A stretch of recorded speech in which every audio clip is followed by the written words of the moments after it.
అసలు అమిత్ షా ఏమడిగారు, చంద్రబాబు ఏమిస్తామన్నారు? ఢిల్లీ వచ్చిన దగ్గర నుండి చంద్రబాబు సైలెంట్. బీజేపీతో పొత్తు కోసం ప్రయత్నిస్తున్న టీడీపీ రాజకీయంగా ఒక్కసారిగా సైలెంట్ అయిపోయింది.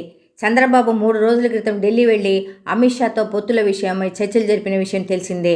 దీంతో టీడీపీతో పొత్తుకు బీజేపీ సిద్ధంగా ఉందని, ఆ పార్టీని తిరిగి ఎన్డీఏ కూటమిలోకి చేర్చుకునేందుకు పరిశీలిస్తున్నట్లు వార్తలు వచ్చాయి.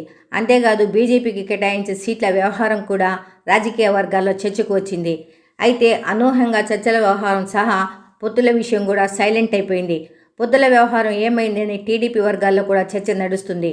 పొత్తులపై బీజేపీ ఇంకా గ్రీన్ సిగ్నల్ ఇవ్వకపోవడంతో కాషాయ దళం మనసు మార్చుకుందా అనే సందేహాలను వ్యక్తం చేస్తున్నారు. అయితే పొత్తుల వ్యవహారం చంద్రబాబు ఎవరితోనూ చెప్పుకోలేకపోతున్నారు.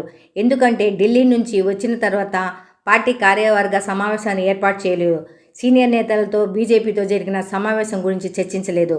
అంటే చంద్రబాబు లోపల ఏదో విషయమే మదన పడుతున్నారని ప్రస్తుత పరిస్థితులు గమనిస్తే అర్థం అవుతుందని రాజకీయ విశ్లేషకులు అభిప్రాయపడుతున్నారు. ఎందుకంటే ఢిల్లీ వెళ్లకముందు పార్టీ నాయకులతో వీడియో కాన్ఫరెన్స్లు, నియోజకవర్గాలపై సమీక్షలు, సమావేశాలు నిర్వహించారు. ఢిల్లీ పర్యటన తర్వాత ఒక్కసారిగా పరిణామాలు అన్నీ వేగంగా మారిపోయాయి. ఎక్కడికక్కడ పార్టీ కార్యక్రమాలు స్తంభించిపోయాయి. అయితే అసలు అమిత్ షా ఏమడిగారు, చంద్రబాబు ఏమిస్తామన్నారు? ఒక్కటి మాత్రం ఖాయంగా చెప్పవచ్చు, గతంలో మాదిరిగా చంద్రబాబు ఇస్తే తీసుకునే పరిస్థితిలో బీజేపీ లేదు. ఆ పార్టీ చెప్పిన విధంగా ఉంటే పొత్తులకు అంగీకారం చెప్తుంది, లేకపోతే ఒంటరిగా ఆయన పోటీకి సిద్ధమవుతుంది.